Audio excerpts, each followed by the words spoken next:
إن الحمد لله نحمده ونستعينه ونستغفره ونعوذ بالله من شرور أنفسنا وسيئات أعمالنا من يهده الله فلا مضل له ومن يضلل فلا هادي له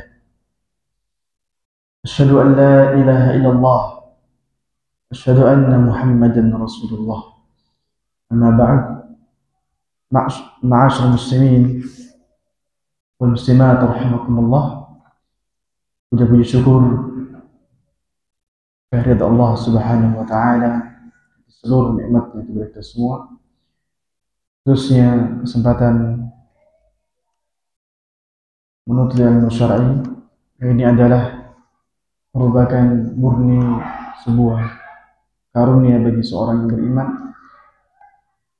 karena tentunya seorang yang dalam hatinya ada keimanan belum pasti dan tidak tentu cahaya iman itu selalu bersinar terang dari awal pagi sampai akhirnya. Bisa jadi di antara kita ini pada detik ini sampai pada keimanan yang cahayanya mulai melemah, meredup, maka butuh namanya tambahan daya, dan itu adalah asupan iman, yaitu ilmu syar'i. Sehingga dengan ini kita semua akan tersetrum, bertambah dayanya, semakin bersinar cahaya imannya sampai dengan akhir hari yang kita harapkan, kita di atas keimanan yang meningkat. Dan ini adalah sekali lagi karunia Allah Subhanahu wa taala. Bagaimana Allah menjadikan untuk kita di akhir daripada menjelang akhir daripada hari kita ini kesempatan menambah keimanan. Ini adalah sekali lagi karunia, dan ini harus kita syukuri. Salawat bersama salam semua sentiasa tercurah disampaikan kepada Nabi besar kita Muhammad sallallahu alaihi wasallam, kepada sanak keluarganya, para sahabatnya, dan seluruh umatnya yang senantiasa menghidupkan sunnahnya. Ma'asyiral muslimin wal muslimat rahimakumullah. Melanjutkan pembahasan kita pada kaidah yang kedua. Kaidah dalam membangun manhaj, metode beragama yang benar, yaitu adalah menjadikan masdar, sumber referensi pensyariatan, dakwah, serta ibadah. Kami ulangi, menjadikan referensi pensyariatan, halal haram, hak batil, dan sumber dakwah, landasan dakwah, serta timbangan ibadah. Itu adalah Al-Quran dan hadis yang sahih. Hadis tapi yang sahih. Hal ini berdasarkan firman Allah Subhanahu wa taala dalam surah Al-A'raf ayat 3. Allah berfirman, "Ittabi'u ma unzila ilaikum min rabbikum." Ikutilah oleh kalian apa yang telah diturunkan kepada kalian dari Rabb kalian. Wala tattabi'u min dunihi awliya, dan janganlah kalian mengikuti selainnya dari awliya, yakni wali-wali. Dalam ayat ini, ma'asyiral muslimin wal muslimat rahimakumullah, Allah memberikan kita untuk mengikuti apa yang telah Allah turunkan. Sementara yang Allah telah turunkan, kata ulama tafsir, itu dua. Yang pertama adalah Al-Quran atau Al-Kitab, yaitu ayat-ayat Al-Quran yang Karim. Yang kedua adalah Al-Hikmah atau As-Sunnah As-Sahihah, yaitu sunnah-sunnah, hadis-hadis, kumpulan hadis-hadis yang sahih di Rasulullah SAW. Jadi ikuti maksudnya jadikan sumber, jadikan referensi. Baik, karena wahyu yang turun kepada kita ini, ma'asyiral muslimin muslimat rahimakumullah, itu memiliki setidak-tidaknya 5 hak. Jadi haknya dia, kewajiban kita. Haknya dia adalah satu, ya, diyakini. Jadi wahyu yang turun dari Allah Subhanahu wa taala diyakini akan benarnya. Tasdiq bihi, membenarkan dalam hati kita bahwa itu wahyu datang dari Allah Subhanahu wa taala. Itu haknya dia dan kewajiban kita. Yang kedua, ya, membacanya. Di wahyu itu turun bukan rumus yang nggak dibaca, yang nggak bisa dibaca dengan mudahnya, tapi dia adalah rangkaian susunan, ya, kata demi kata yang jelas, yang bisa dibaca. Bahkan setiap kali baca satu hurufnya 10 kali kebaikan. Kecuali hadis yang sahih, tidak ada keutamaan dalam membacanya kecuali, ya, kandungannya, ilmu yang didapat daripada kandungannya. Yang ketiga, menghafalkannya. Di wahyu itu turun bukan cuma kemudian dibaca, tapi dihafalkan. Berikut Al-Quran dan hadis, mencakup hadis Rasulullah SAW. Jadi tidak hanya fokus kepada hafalan Quran, tapi juga fokus, ya, kemudian kepada hadis-hadis Rasulullah SAW. Itu haknya mereka, itu haknya daripada wahyu, dan itu kewajiban kita. Nah, kenapa ada hafalan di sini? Ya, karena Allah Subhanahu wa taala mengatakan inna nahnu nazzalna dzikra wa inna lahu lahafidun. Kamilah yang menurunkan wahyu dan kamilah yang akan menjaganya. Hafidun, menjaganya, merawatnya. Dengan apa? Dengan dijadikan di antara kaum muslimin orang-orang yang dipilih oleh Allah untuk bisa menghafal Al-Qur'an, menghafal Rasulullah SAW. Jadi menjaga ini terdepannya adalah hafalan. Apa? Hafalan. Itu yang ketiga. Yang keempat, merenungi, mentadaburi, ya, mengeluarkan nilai dari kandungannya.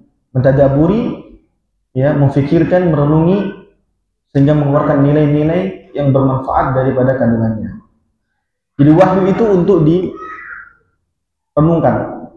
Al-Quran, hadis itu ada, ya, untuk direnungkan. Jadi kalau kita seandainya sebagai seorang muslim melihat ada Al-Quran atau hadis,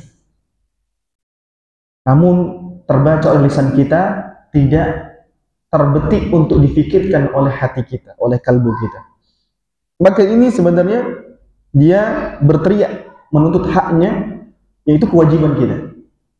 Hanya saja tidak banyak di antara kita yang menyadarinya.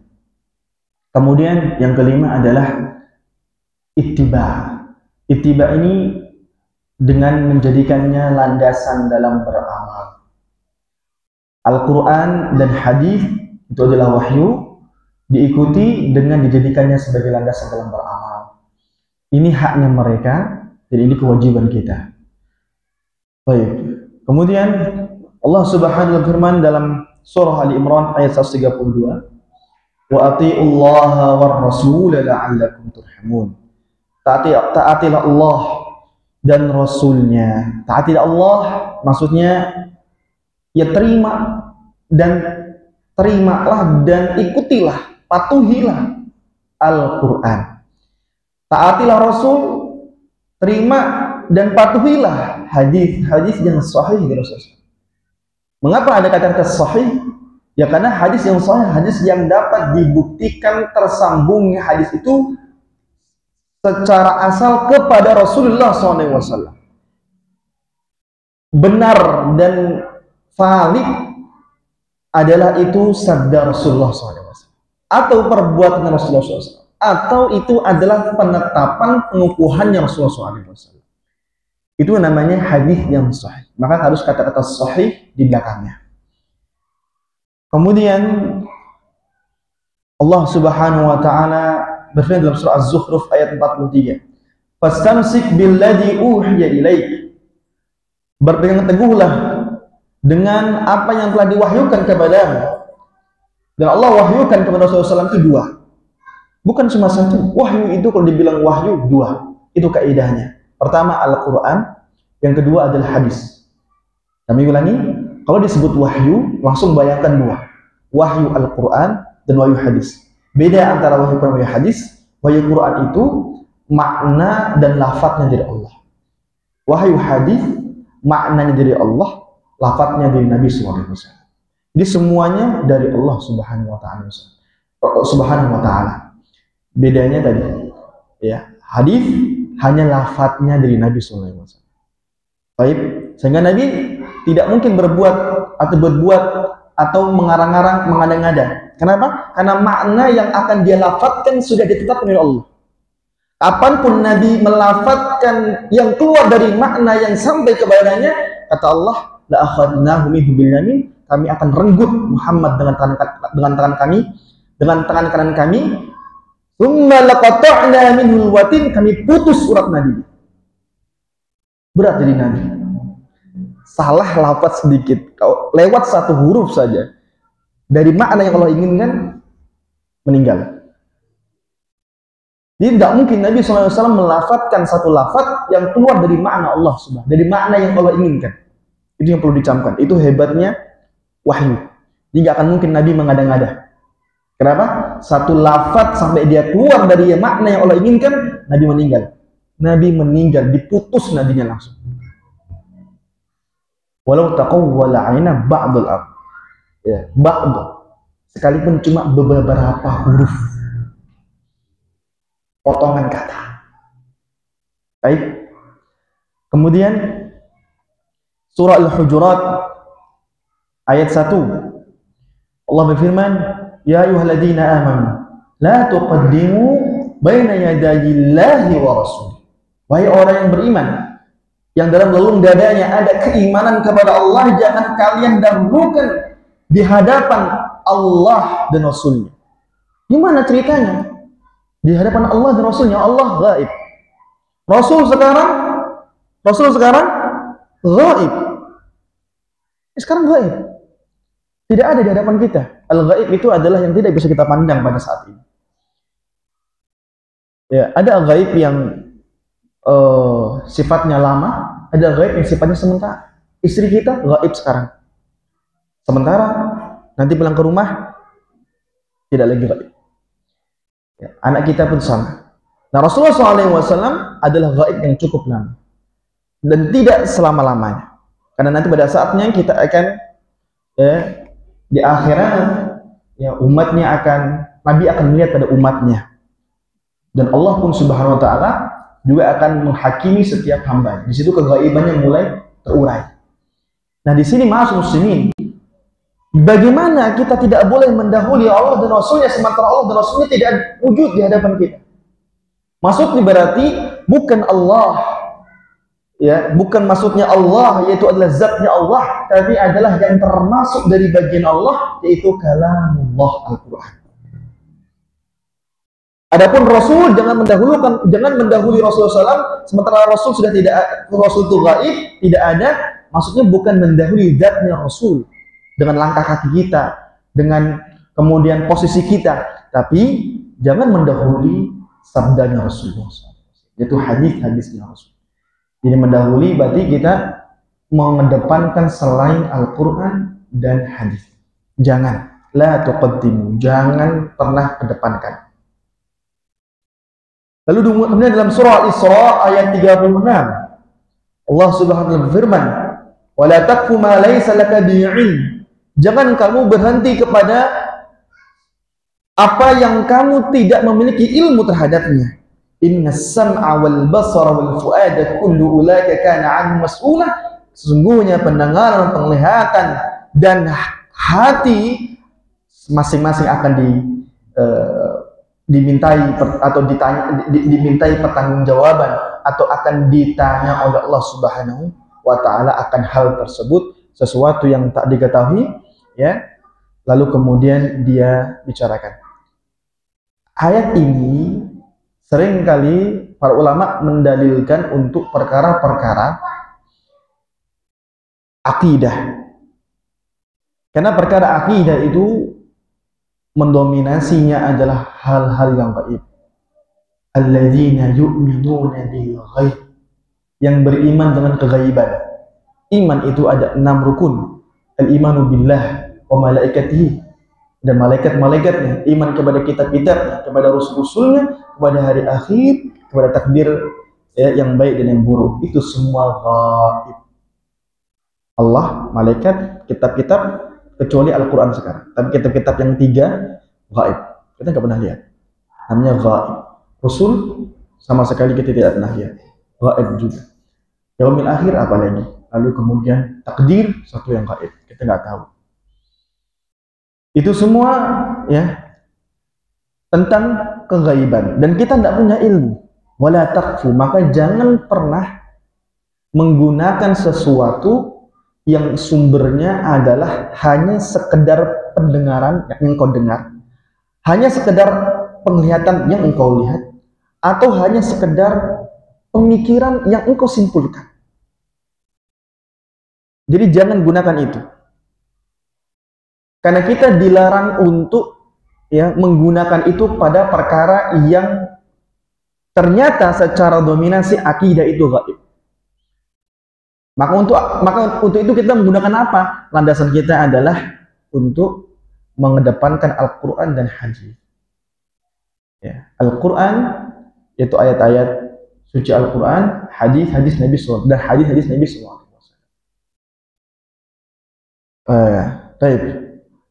Inilah namanya manhaj yang benar. Apabila sumbernya bukan apa saja yang didengar.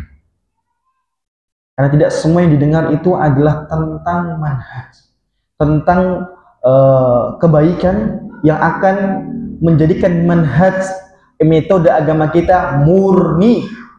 Tidak semua. Apalagi kalau kita sekarang ini hidup di zaman tanpa batas. Ya, dunia nyata masuk ke dunia maya. Dan itu tidak ada celah, tidak ada sekat, maaf. Tidak ada sekat. Sehingga kita bisa dengar apa saja yang terputar, terdengar di dunia nyata maupun maya. Lalu kemudian jangan jadikan apa yang selalu kita pandang, kita lihat ya, sebagai dasar. Belum tentu yang kita lihat itu adalah hak kebenaran. Bisa jadi itu adalah kebatilan yang dibungkus oleh kebenaran, yang dibungkus oleh seakan-akan rupa kebenaran, namun ternyata adalah hal yang menyesatkan. Jadi jangan pada penilaian pandangan Anda atau penglihatan kita. Lalu kemudian terakhir, jangan kemudian jadikan landasan itu apa yang kita rasakan. Ya. Ilmu perasaan. Ya. Saya sudah merasakan mujarobah. Jadi apa-apa zikir, sekian dan sekian itu semua adalah yang aku rasakan.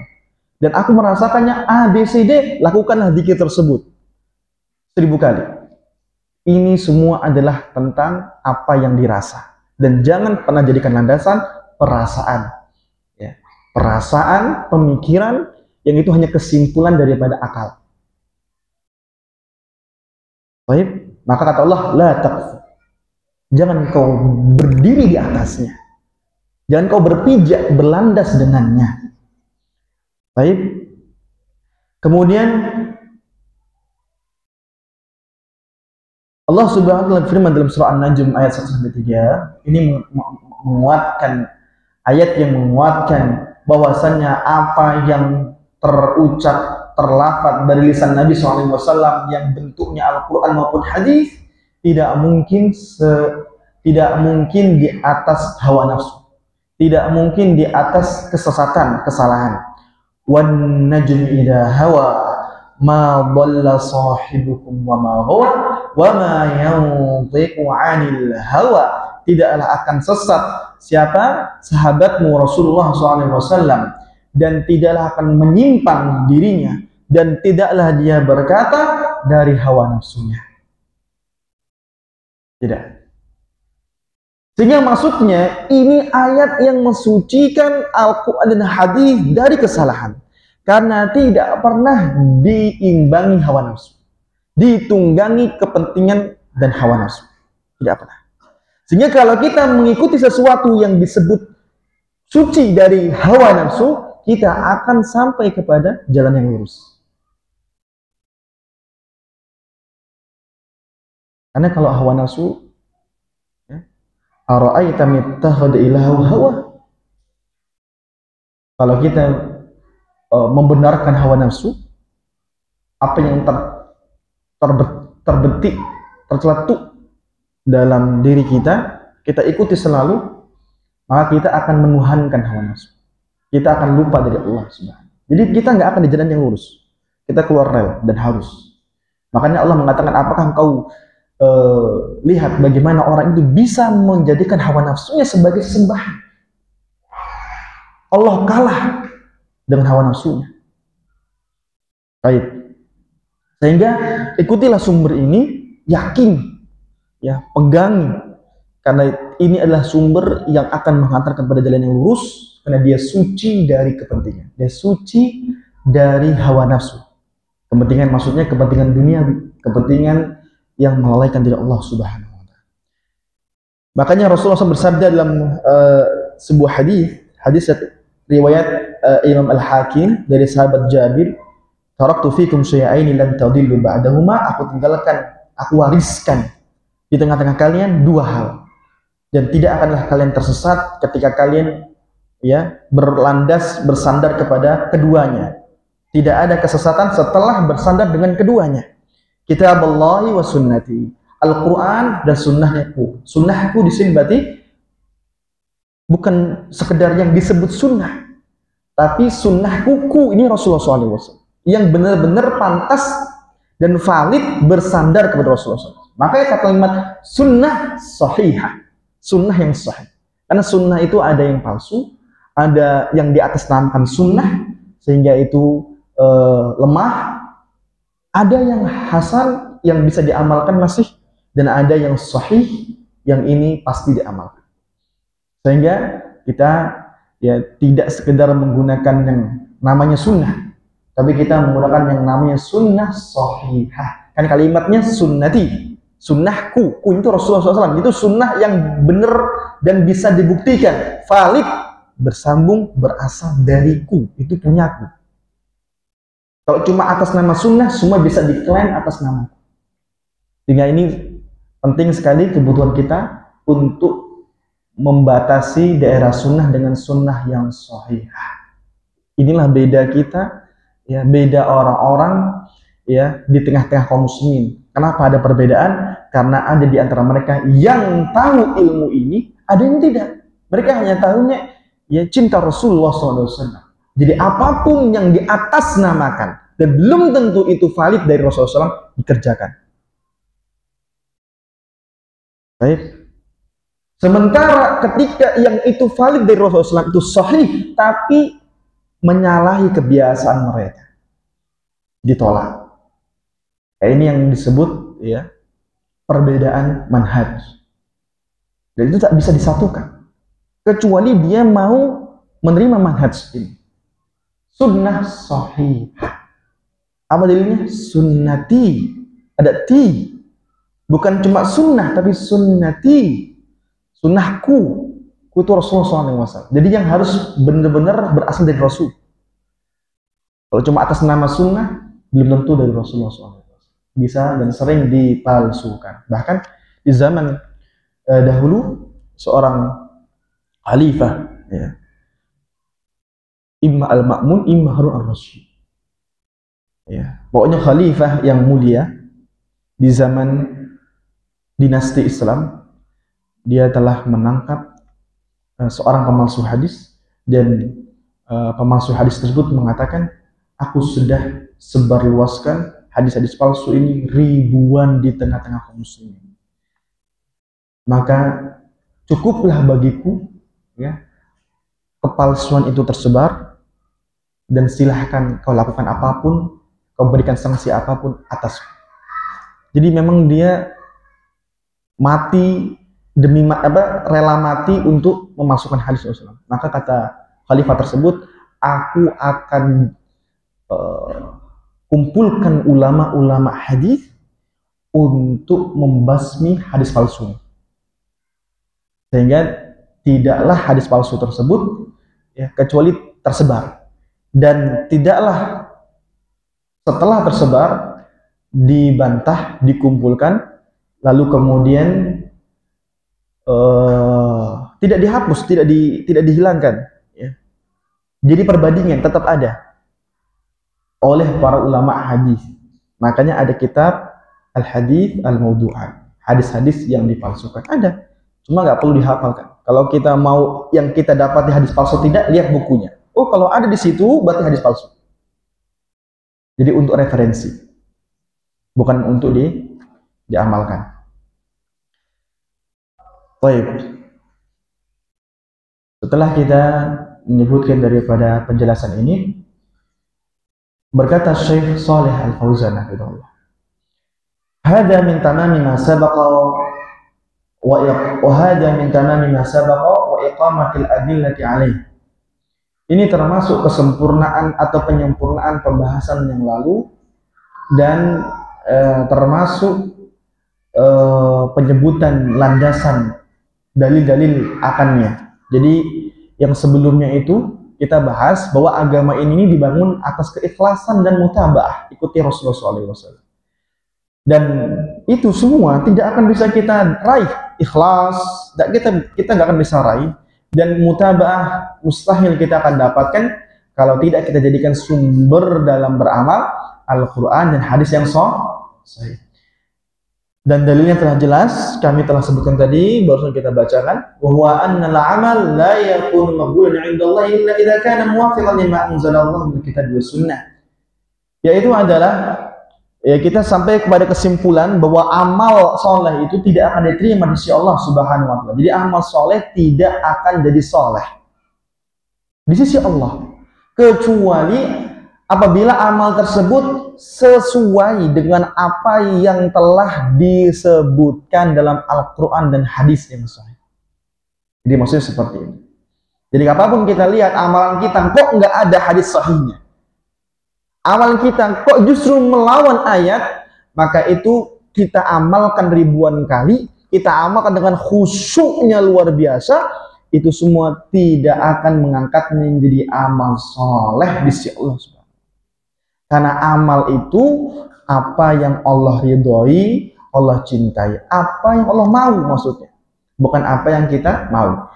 Fa in kana mukhalifan lima anzalallahu fa innahu yakunu mardudan ala sahibihi. Selama dia menyelisihi apa yang Allah firmankan, apa yang Rasulullah SAW sabdakan, maka dia adalah amal yang niscaya tertolak, dikembalikan kepada pelakunya. Jadi maksudnya di sisi Allah tidak ada, di sisi pelakunya ada. Jadi kalau dibilang saya telah beramal, iya beramal, amal itu Anda amalkan, itu amalan Anda, tapi sisi Allah 0%, nihil.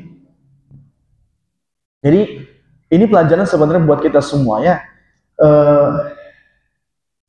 Kita jangan jatuhkan pandangan kita kepada aku telah mengerjakannya, aku telah mengamalkannya.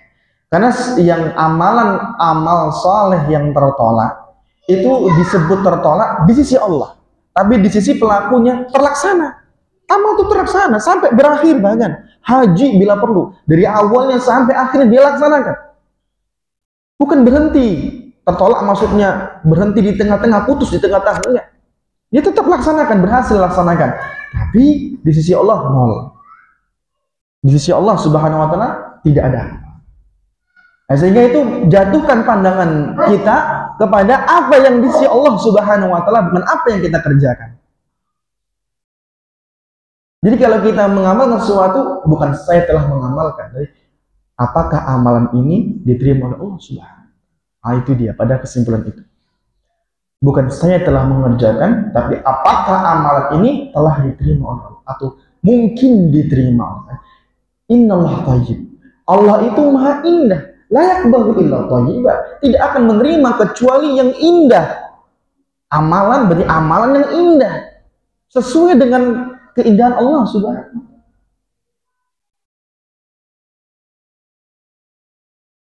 Baik. Maka untuk itu beda cara orang yang mengamalkan dengan pandangan apakah diterima apakah tidak di sisi Allah dengan yang penting saya sudah melaksanakan. Beda prosesnya. Orang yang beramal, dia taruh pandangannya apakah nanti diterima oleh Allah atau tidak, maka saat dia mulai mengamalkan amalan tersebut, dia sudah berhati-hati untuk tidak terjebak kepada riya. Dia berhati-hati untuk lalai dalam mengamalkan, tidak khusyuk. Kenapa? Karena dia harus memproduksi amal yang indah karena akan diberikan kepada zat yang indah. Jadi Allah itu tak pantas untuk menerima sesuatu yang sekedarnya dari kita. Karena Allah itu maha indah. Dan Allah nggak terima kecuali yang indah. Jadi kalau kita cuma bilang sekedarnya lakukan, maka Anda terjebak bisikan syaitan. Di antara bisikan syaitan itu adalah seseorang dibuat melihat kepada amalannya, bukan kepada diterima atau tidak di sisi Allah. Sehingga dia puas dengan apa yang dia telah kerjakan, yang penting aku telah laksanakan, sekedar amalkan gitu. Dia tidak perhatian dan tidak menjaga saat mengamalkan apakah ditunggangi ria, ataukah ada kenalannya di dalamnya, bahkan di situ ada tidak khusyuk, bahkan ada yang ditinggalkan dari sunnah-sunnahnya, dari bahkan wajibnya, dan dia anggap biasa aja, yang penting aku kerjakan, yang penting aku laksanakan. Maka ini adalah perangkap syaitan. Dan biasanya ujungnya pun beda. Ujungnya orang yang beramal karena mencari amal itu diterima atau tidak di sisi Allah Subhanahu wa taala, orang setelah beramal yang demikian ini tawadhu. Loh, kenapa? Dia nggak pantas untuk banggakan amalnya karena nggak tahu diterima atau enggak. Jadi merasa kayak nol gitu, bukan apa-apa.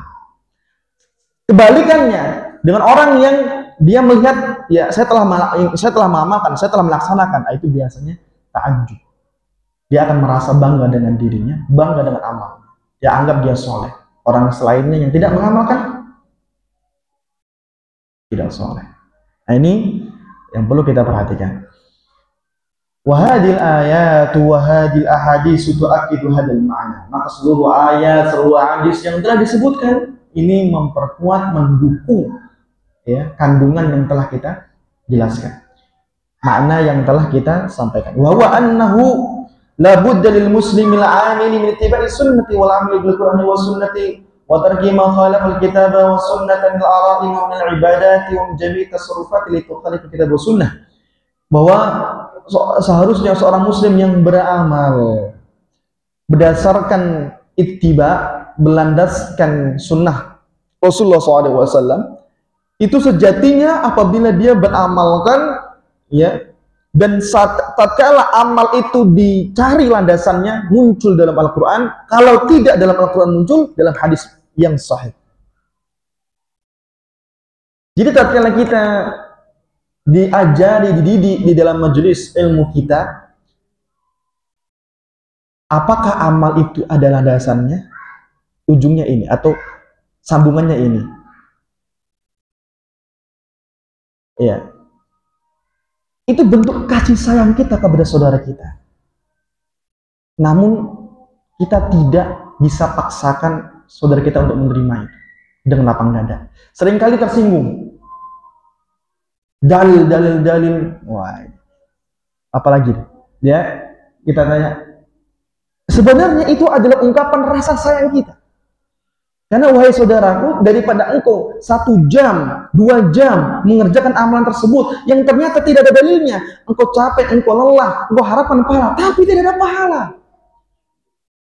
Tapi kemudian sia-sia, bahkan membuat Anda semakin jauh, Anda lupa seakan Anda di atas amal soleh, padahal bukan amal soleh. Kita ingin sadarkan saudara kita dengan ungkapan mana dalilnya. Itu ungkapan kasih sayang. Hanya saja memang ya kebanyakan kaum muslimin tidak melihatnya dengan tanasuk, hati yang terbuka, yang menerima untuk saling menasehati. Yang ada adalah gesekan, baru lihat sudah gesekan. Baru berpapasan sudah ada gesekan, walaupun gesekan bukan tubuh tapi hatinya sudah tidak akur. Padahal bentuk kasih sayang kita itu ungkapan mana dalilnya. Supaya apa? Supaya amal tersebut jangan diteruskan, karena itu merugikan, bukan amal soleh, melelahkan, membuang waktu, banyak modal, nggak dapat apa-apa. Itu baik sebenarnya.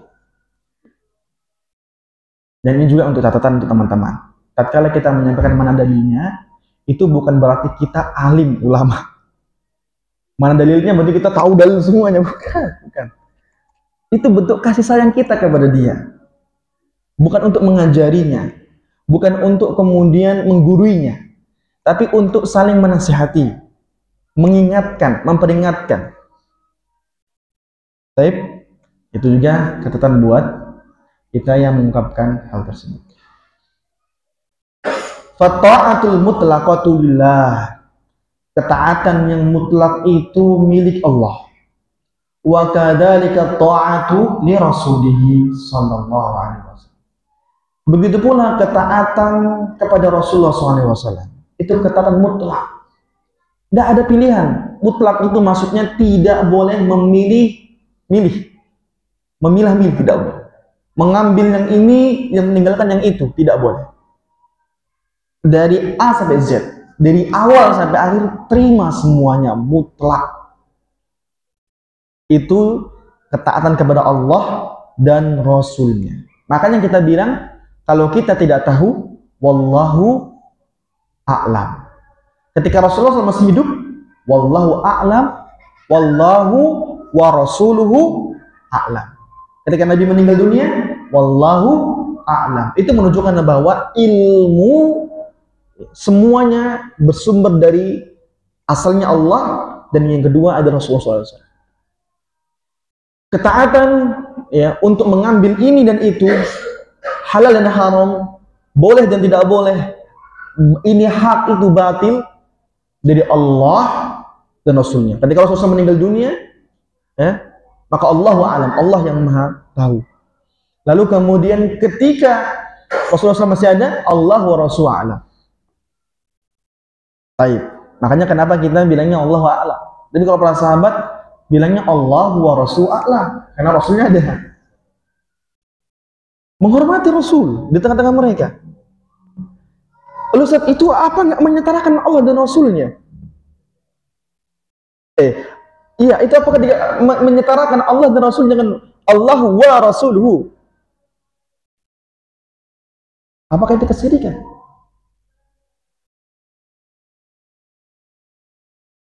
Jawabannya adalah, ketika kita mentaati Rasul, itu mentaati Allah Subhanahu wa ta'ala.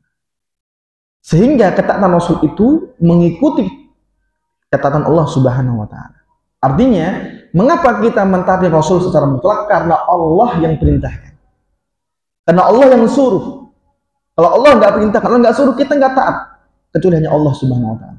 Tapi Allah perintahkan, Allah Subhanahu suruh, ati wa atiur Rasul. Nah, kita taati mutlak. Jadi tidak ada unsur syirik. Kenapa? Karena taat kepada Rasul secara mutlak setelah diperintahkan oleh Allah. Justru mentaati Rasulullah secara mutlak itu adalah ibadah murni kepada Allah Subhanahu wa ta'ala. Karena Rasul itu adalah muballigh, penyampai di tengah-tengah manusia. Semua yang dari Allah Subhanahu wa ta'ala. Jadi bukan kemudian menyandingkan, menyamakan. Baik, konteksnya seperti itu. Jadi kalau ada yang kemudian memberi syubhat, ini Rasul terlalu ditinggikan setara dengan Allah, tidak. Karena kita mentaati Rasul secara mutlak berdasarkan perintah Allah. Mentaati Rasul secara mutlak itu berarti beribadah murni kepada Allah Subhanahu, bukan kepada Rasulnya. Baik.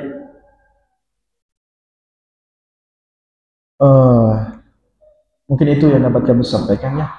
Soalnya kita buka sesi tanya jawab jika ada yang ditanyakan dari apa yang telah disampaikan. Wabillahi taufiq wal hidayah. Wassalamualaikum warahmatullahi wabarakatuh.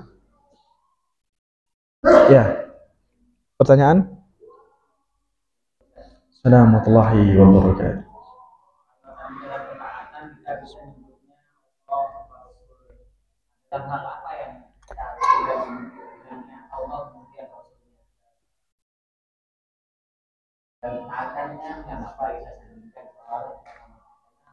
bahasa dan itu kan hal apa yang kemudian ya kemudian maksudnya kalau kemudian maksudnya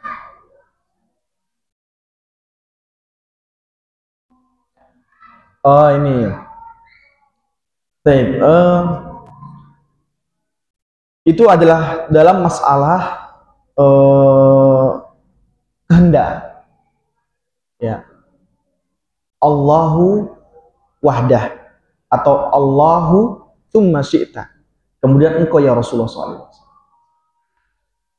Di dalam kehendak itu ini atas kehendak Allah, kemudian atas kehendakmu ya Rasulullah SAW. Jadi dalam masalah kehendak itu bukan dan, ya, dan kehendaknya Rasulullah SAW, tetapi kemudian. Baik. Mengapa demikian? Mengapa ada perbedaan? Karena memang ya dalam berkehendak ini Rasulullah SAW sendiri yang membantah apabila dengan dan Rasulullah SAW. Ya. Sya'allah wa syi'ta. Maka Allah bantah. Sya'allah wahdah. Sebaiknya kau mengatakan sya'allah wahdah.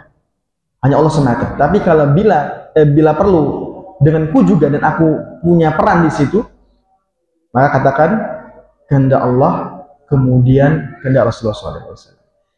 Jadi mengapa tidak dengan wa dan tidak cukup dengan wa seperti halnya dalam kasus ini?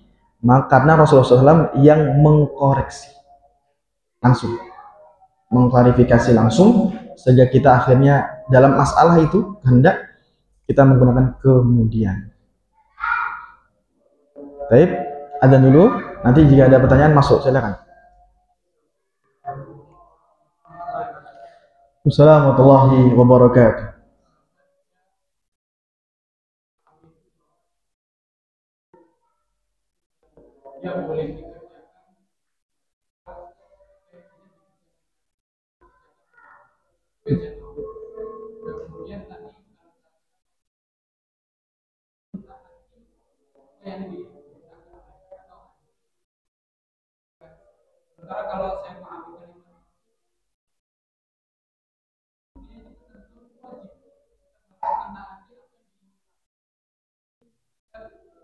Oh iya ya, paham.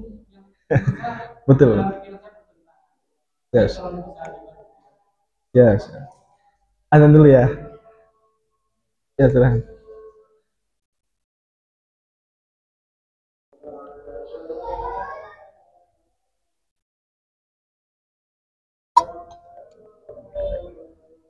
Allahu Akbar, Allahu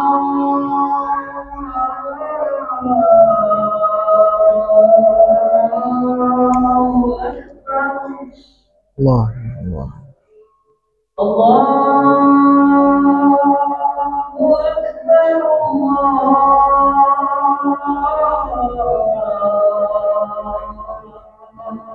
Allahu Akbar.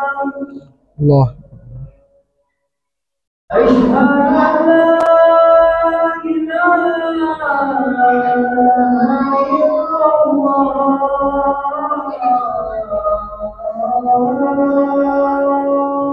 Bismillah ya Allah. أشهد أن لا إله إلا الله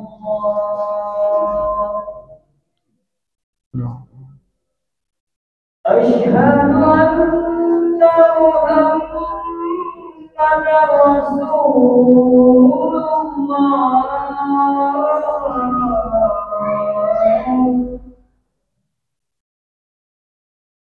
أشهد أن محمدا رسول الله Sunnah Rasulullah. حي على الصلاة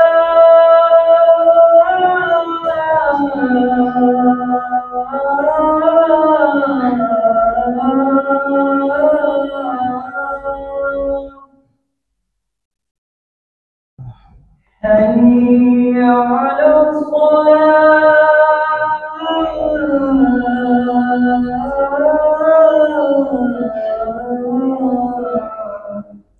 لا حول. حي على الفلاح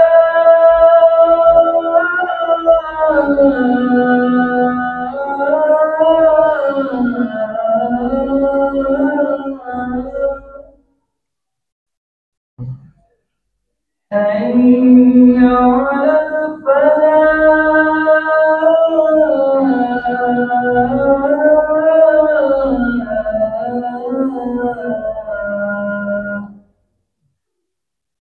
الله أكبر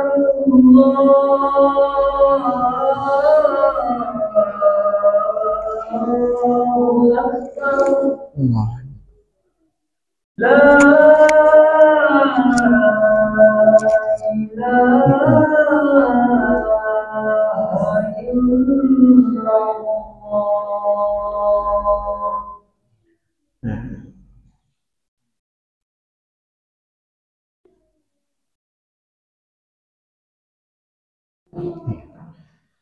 Baik, kita coba menjawab ma'asyiral muslimin wa muslimat rahimakumullah. Pengertian sunnah yang tersebar di masyarakat ini adalah sesuatu yang bila dikerjakan berpahala, sesuatu yang bila ditinggalkan tidak mengapa. Ini adalah perkara sunnah.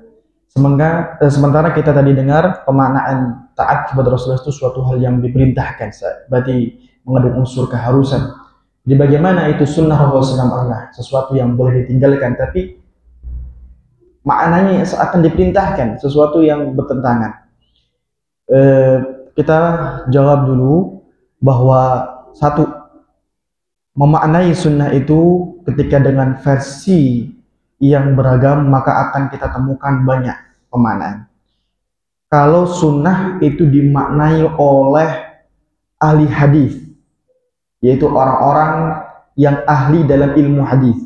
Sunnah itu adalah segala yang disandarkan kepada Nabi berupa perkataan, perbuatan, dan penetapan sifat ya Nabi dan bentuk tubuh Nabi. Itu semua adalah sunnah. Jadi kalau kita bahas ilmu hadis, kita bahas sunnah, maka kita akan temukan pembahasan di dalamnya tentang perkataan Nabi atau perbuatan Nabi. Nabi berbuat demikian, berbuat demikian, atau penetapan Nabi. Para sahabat melakukan ini, Nabi diam dan Nabi menetapkan, membenarkan. Atau tentang sifat yaitu akhlak Nabi, itu murah senyum dan lain-lain.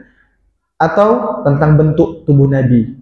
Jadi kalau ini masalah hadis atau versi hadis, versi ilmu hadis, maka itu sunnah, nama sunnah itu. Adapun sunnah versi ulama usul itu apa? Ulama yang ahli dalam disiplin ilmu kaidah agama, kaidah fikih, kaidah ya fikih dan agama, atau lebih umumnya kaidah fikih. Itu mereka memahami sunnah itu adalah sumber kedua setelah Al-Quran. Jadi arti sunnah menurut versi mereka adalah sumber kedua. Jadi kalau disebut dalam kitab usul itu seperti yang dibahas di pagi hari di Ma'mun Halimah itu kaitan dengan ilmu usul. Kalau dibahas sunnah di dalam ilmu itu bukan yang tadi, bukan tentang yang hadis tadi, itu bukan. Tapi dia hanya maksudnya adalah itu sumber kedua setelah Al-Quran. Titik. Dan jika sunnah ya menurut versi ulama fikih ya halal haram, mubah, wajib, mustahab atau sunnah, makruh, haram, itu baru muncul makna yang baru disampaikan, yang dipahami oleh kita dan dipahami oleh banyak dari masyarakat kita, yaitu apabila diamalkan dengan ikhlas. Nah ini Kata dengan ikhlas ini sering kecolongan. Apabila diamalkan secara ikhlas berpahala. Karena kalau dia cuma diamalkan tidak mesti berpahala. Sunnah itu kalau diamalkan saja tidak mesti berpahala. Dia harus dengan ikhlas baru berpahala. Baik. Dan apabila ditinggalkan apa? Tidak berdosa, tidak disiksa. Titik bukan koma. Tapi dicela dan merugi.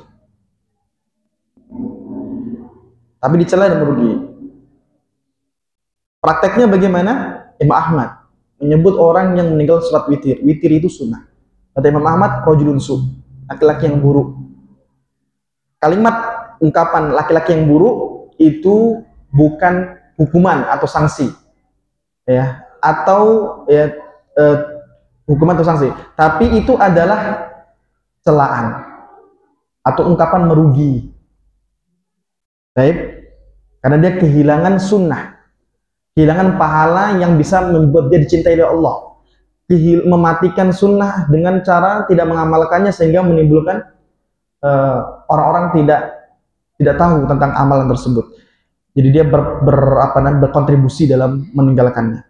Ini merugi. Jadi ini adalah versi ulama fikih dan ini yang kita ketahui. Sehingga kalau kita gunakan versi ini nampaknya tidak adil. Kenapa?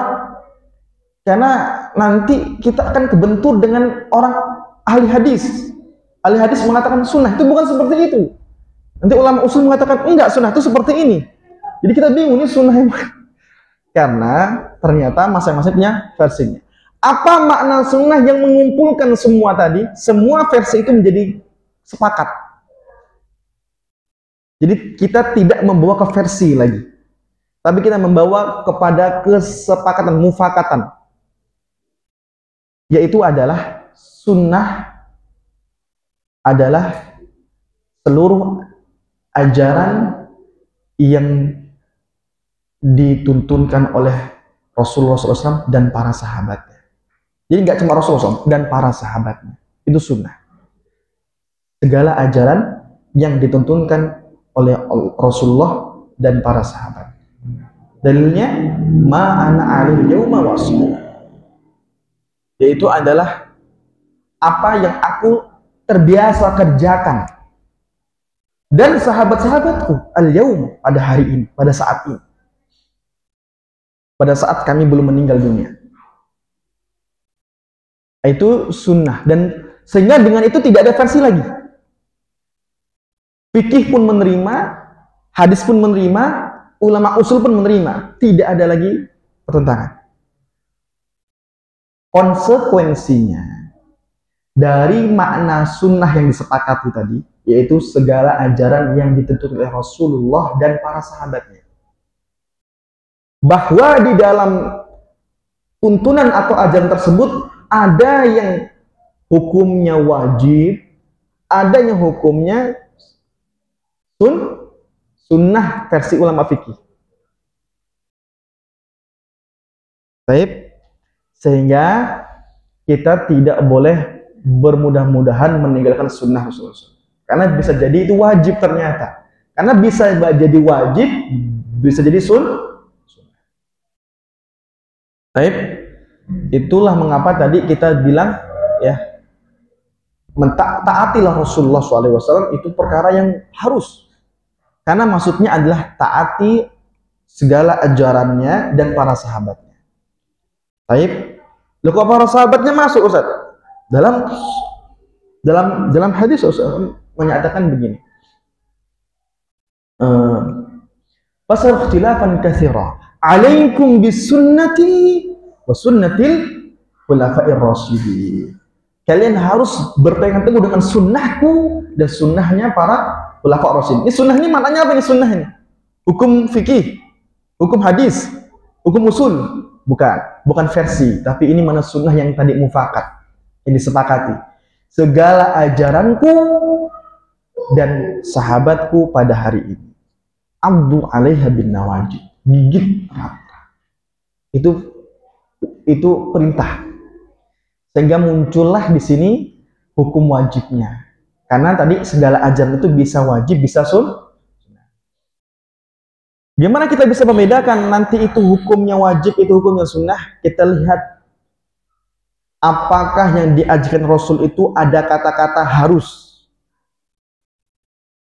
atau kalau ditinggalkan disebut berdosa, ditinggalkan disiksa, maka itu berarti ajaran yang hukumnya wajib. Seperti sholat. Ini ajaran Rasul, sholat berjamaah, sholat 5 waktu yang fardu, itu ajaran Rasul. Dan ini hukumnya fardu wajib. Karena ketika meninggalkannya, ada perintah harus, dan ketika meninggalkannya ada siksa, hukuman. Ketika kita melihat ada ajaran Rasulullah SAW yang dalam redaksinya tidak disebutkan siksa bagi yang meninggalkan, dan juga tidak disebutkan keharusan untuk mengerjakan, maka itulah ajaran yang hukumnya sunnah. Contohnya bersiwak. Laula asyqa ala ummati la amartuhum bisiwaki inda kulli shalah. Kalau aku tidak khawatir memberatkan umatku, niscaya aku perintahkan mereka untuk bersiwak setiap kali hendak sholat. Karena aku khawatir memberatkan mereka, maka aku nggak perintahkan. Berarti di situ tidak ada perintah keharusan dan tidak ada ancaman bagi yang meninggalkan. Maka siwak ini adalah hukumnya sunnah. Jadi dilihat daripada redaksinya. Cuma kesimpulan pada akhirnya, ini kami akhiri ya, bahwa mau yang ajaran Rasul dan para sahabatnya hukumnya mau ajaran Rasul yang hukumnya wajib atau yang hukumnya sunnah, maka diamalkan, bukan untuk ditinggalkan. Karena mereka lebih berat untuk mengamalkan atau lebih menitik beratkan untuk diamalkan daripada ditinggalkan.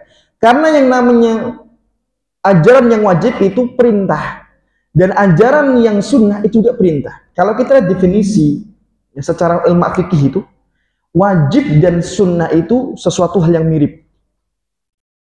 Ma'amara bihi syari, segala yang diperintahkan oleh syariat. Bedanya di sini setelahnya, ala sabilil ilzam atau ala sabili ghairil ilzam. Kalau yang wajib, apa yang diperintahkan oleh syariat dengan keharusan.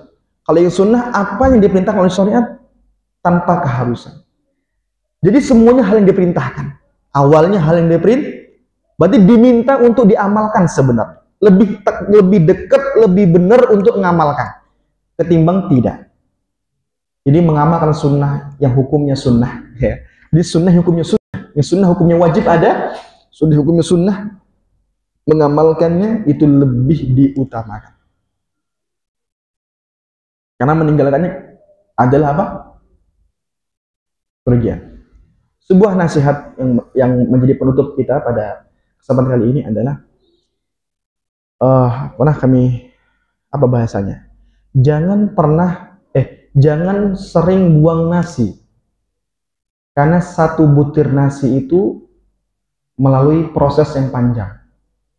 Karena satu butir nasi, satu butirnya itu melalui proses yang panjang.